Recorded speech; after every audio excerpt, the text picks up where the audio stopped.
Alright, welcome back guys. Today we're going to be doing a review on this slide right here, which is a Brownells RMR cut slide for a Glock 17 Gen 3.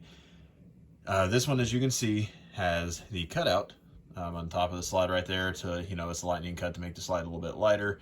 I'm sure it would also induce malfunctions if you were to shove mud or dirt or whatever in there, so it's kind of a negative for something like that. But anyways, this one specifically is made for a Gen 3 Glock, and I was interested in getting this because this Glock is my very first gun that I got years and years ago, and I'm kind of sentimental when it comes to, my first gun, my first rifle, my first handgun, all that kind of stuff. So I didn't really want to send off my slide to go get milled to put an RMR cut on there. Plus that's kind of permanent, and I didn't necessarily want to leave it there in case I ever wanted to mount something different.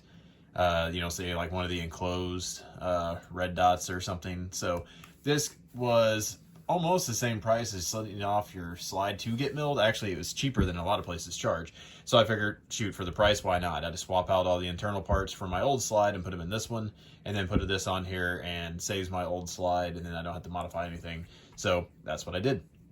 I also really like the idea of being able to mount this red dot a little bit lower than, say, something, that uses like the regular Glock MOS. It has an adapter plate, and then you have the red dot on top of that, which means you have to have suppressor height sights in order to see your iron sights, your backup sights. Versus if you get one of these, depending on the sights you have, they might be able to just barely be like a lower 1/3 kind of on the window, or like these sights here, specifically they're True Glow.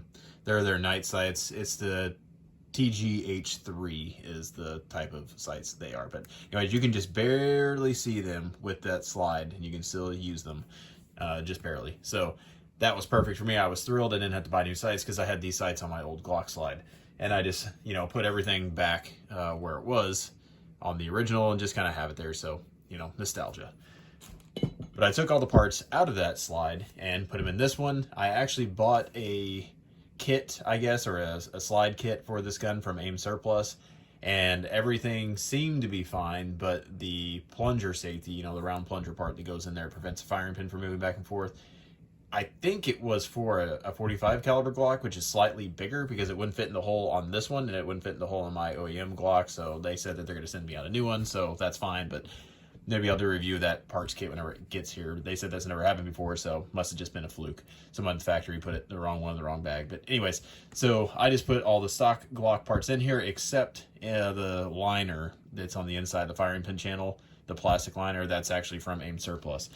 So that's kind of the how and why I decided to do this. And I also just wanted to see if I really liked, having a lower red dot, because a more natural point of aim, because I'm used to using iron sights for work, and majority of my life and experience with guns, I've used iron sights. So I'm really fast at finding that front sight post to take aim shots. So whenever you can still see your front sight post and it's in the same orientation, height, and all that, so you have the same presentation as you always have, because my muscle memory is already there. Having a red dot that just automatically is there as well, gets rid of a learning curve where you don't have to, force yourself to learn a whole new sight system. You just go with what you already know. So that was one of the reasons why I wanted to do this. So overall, my impression of this Glock this Glock slide, and I'll show you some, some footage here of me shooting it here and there throughout, so you can kind of see, how it does. And I actually did test it. It functioned flawlessly. I didn't have a single problem. And again, I'm using the stock Glock barrel, the stock Glocks, all the internals, except, again, that channel liner. Shooting this is a Liberty Civil Defense. It's basically frangible ammo, but it's a giant hollow point. So the idea is it's going around 1,000, 1,100 feet per second. And that extra velocity makes it act kind of like a rifle round. So you get hydrostatic shock, stuff like that. But whether or not it actually works, there's a little iguana over there. Whether or not that works, I don't know, but it's going to be testing two things. One, whether or not it'll feed hollow points, which it should. It's a Glock barrel. I don't see why it wouldn't, but I'm testing it just for my own curiosity. Also, I want to see if this light flickers under recoil. So hopefully you can tell it's on right now. Cycle fine. Let me move back to where I think you can probably see the light. Hopefully you can. It's substantially louder sounding.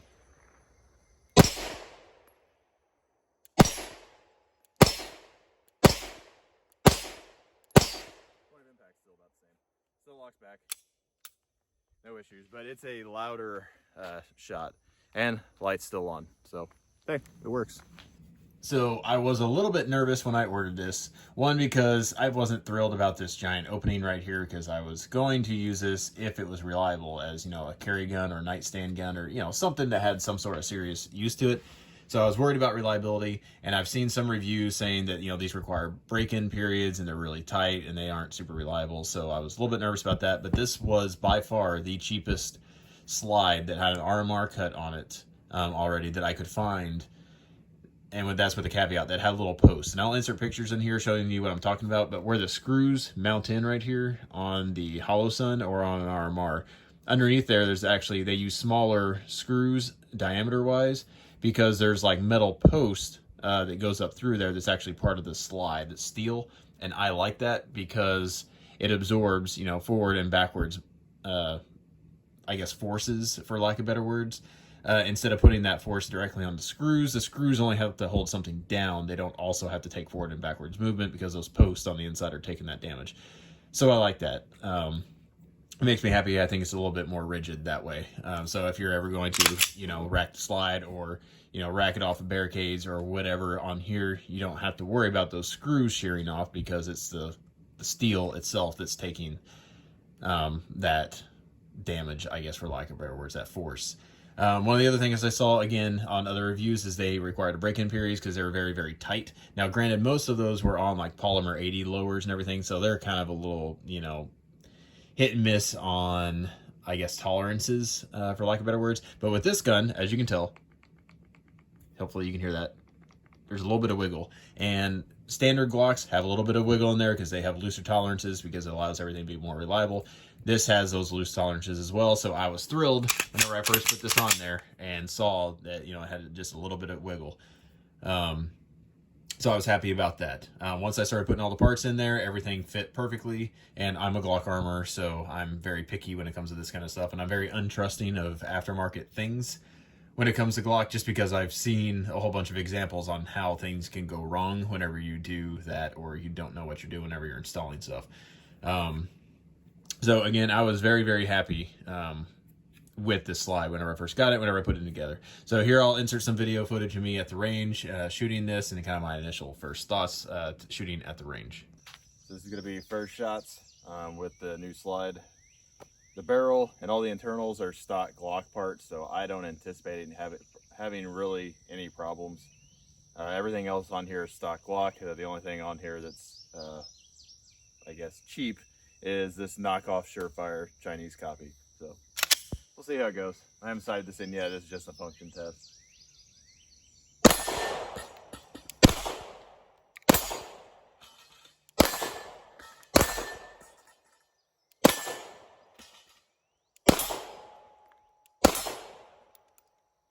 Well, lock back, and I guess the dot's on enough to hit steel, so that's cool. All right, so I've seen other reviews where people said they had problems with this gun, that the fit and finish on it was like tight, so the tolerances were tight, so it was sticking. This one, I don't know if you can hear that or not, but it's pretty loose. So tolerances wise, it feels pretty much like a stock Glock slide. I don't notice any difference for feel, fit, finish. It's cycling with brass, or not brass, but steel case just fine. Granted, I'm using all stock Glock parts internally, including the barrel, so maybe that has something to do with it, but so far I'm pretty impressed with this. It's reliable enough right now to where I would feel fine carrying it. Granted, I'm going to need to adjust my iron sights just a little bit, and now that I look at them, they aren't perfectly centered, so that would probably explain why they're a little bit off, but could be me.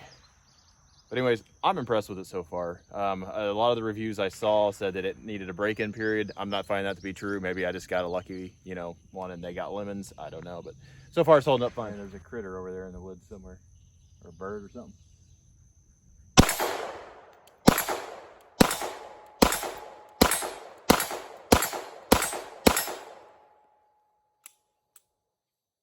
I like this gun, and I like the red dot on it. I noticed it hits. I'm gonna have to probably sight it in maybe a little bit better, maybe lower it some. It might be shooting a little bit low, but oh well. I like it. All right, so now that you've seen me shooting a little bit, I'll talk about the things I like about it. One, I like the front side serrations. Some people don't like them, some people do. I don't mind them being there. I'm okay with them being there. I don't use them often unless I'm actually just, you know, showing my guns clear, generally, just because it's inconvenient to come back here or to rack over the side, and you can actually see your chamber.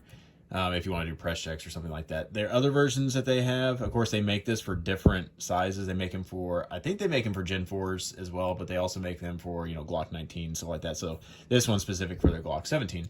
But they also make them without the window, and then these serrations just go all the way around, which I don't like because it, to me, it just looks stupid being on top right here with these going around. Like, I wish they just made this flat with nothing up there. This, the serrations right here.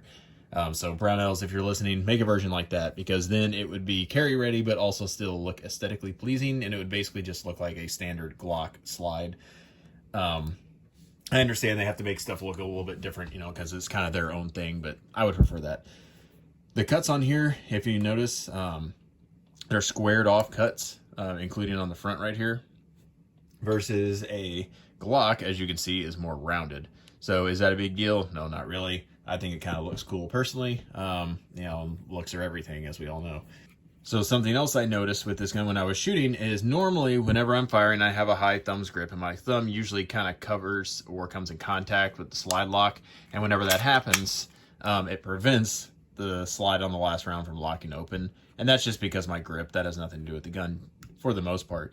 But with this slide, and I don't know what it is about the slide, maybe it was just really lucky today and I didn't, you know, engage it at all. But I've shot at least 200 rounds probably through this gun today with a, you know, a standard high grip where my thumb covers this, and it locked back on an empty mag every single time. So I don't know if maybe this little channel right here is, you know, maybe a little bit more aggressive, or what it is where it engages right here with the slide lock. I don't know, but it worked perfectly. So I was thrilled about that. Again, it could have just been a fluke. I don't really know. The ejection, everything on here was fine, again, because I'm using stock Glock parts. But I really love the fact that you can basically still see your standard iron sights. And again, these iron sights are a little bit taller than, say, Glock iron sights. Like the ones that come with Glock, these little U-shaped ones, you're not going to see these with this specific optic. I don't know about an RMR, but these aren't tall enough. And these True Glows are tritium, they're a little bit taller, so you can see. So it's nice to not have to buy suppressor height sights that snag on everything and catch your hand, cut your hand. I've had my hand cut a few times by suppressor height sights. Not a big deal. You can kind of get around it, train around it if you want, but it's nice to just be able to use standard height sights with this. And the main reason why I love this slide so much is the cost. So this thing was $175 on sale from Brownells, which is phenomenal. Now, again, it doesn't come with the slide parts and all that kind of stuff, so you have to buy all the internals or just swap them out for your Glock ones. But no, you'll have to buy a channel liner because you can't really take those out of a Glock without destroying it. I'm sure there's some way to do it, but in general, you can't.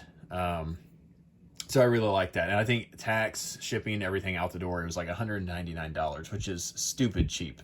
And considering this thing is super reliable, I am thrilled. And it looks good. It's nitrided. I think the entire slide is stainless steel, and then it's a nitrided, so it's a very durable finish. There was, I don't have pictures of it. Some people complained online, I saw in reviews on Brownells, that inside the little hole where the screws go on the slide, they had rust.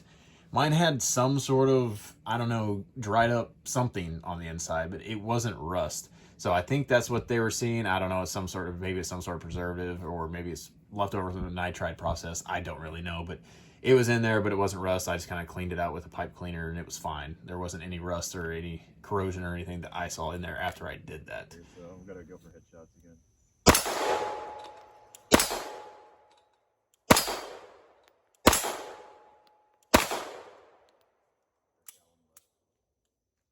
Gun's accurate, red dot's on, it's just I suck. The Glock slide is holding up like a champ, haven't had a single malfunction out of it. So I like it quite a bit. Again, the top cut, not a big fan of, because stuff can get in there. You could argue maybe stuff could get out of there as well, I don't know, but I tend to like it being enclosed. Oh, wow, yeah, so you can really feel, you can't touch that at all, it's super hot. Anyways, I like the slide, it's pretty cool. Locks the slide back every time. My thumb for whatever reason. I don't know if it's just the slide or the Gen 3 Glocks or what, but even with my high grip, the slide's locking back every single time, which normally didn't happen with the factory slide. So I don't know, maybe this is a more aggressive cut down here to actually catch on the slide. I don't know, but my grip isn't affecting anything, so that's cool. All right, so here's the slide by itself. I'm not taking off my red dot because it's sighted in. I did go ahead and put little witness marks on there to see if the screws rotated. And again, I shot at least 200 rounds today, a little bit more of, you know, various amounts of ammo, some hollow points and some standard FMJ rounds. And to cycle through everything, didn't have a single malfunction. It wasn't super lubricated. I just lubricated it like a normal Glock. You can see no unusual wear and tear that I've seen. There's your standard kind of wear up here on the inside. That's normal. But I haven't noticed any unusual wear on this. The tolerances and everything seem perfectly fine. I did notice the trigger seemed maybe ever so slightly heavier. It felt more like a Gen 4 instead of a broken in Gen 3. And if you fired Gen 3 or a Gen 4 Glock compared to a Gen 3 Glock, you'll know what I'm saying. The Gen 4 has like a heavier wall. The take up is the same and the trigger pull itself is similar, but Gen 3 is a little bit smoother. Gen 4 is kind of, you know, you pull, and there it goes. Gen 5 is obviously much smoother than both, but I noticed this felt more like a Gen 4 with a crisper, heavier wall. Don't know why, it could just be my imagination, but I thought that was just worth mentioning. Again, if you have any questions about this slide specifically, let me know. There's not a whole lot to say other than I think this is the best slide for the money on the market currently, unless you're just going to get your gun milled. Now, they don't make these for Gen 5s, at least not that I'm aware of as of yet. I don't know if that's, you know, because they're not allowed to legally or, you know, what it is, or they just haven't gotten around to it yet. But in my opinion, these are the best deal for the money, and I don't see why you would buy a, you know, nicer, fancier one unless you just wanted something with all fancy cuts and everything. And you could do that, you know, put a gold barrel in there and, you know, deck it out. But for me, this was a practical, cheap way to mount a red dot on my, pretty much my nightstand gun. So again, if you have any questions, feel free to let us know. Comment down below. Commenting really helps. Helps people find this. Also sharing, you know, liking, all that helps as well. YouTube doesn't like this kind of content, so anything you can do to help out is fantastic. Also, you can follow us on our Instagram channel. And again, I try to respond to anybody who does have any questions or comments as well. So anyways, hope you all have a good one.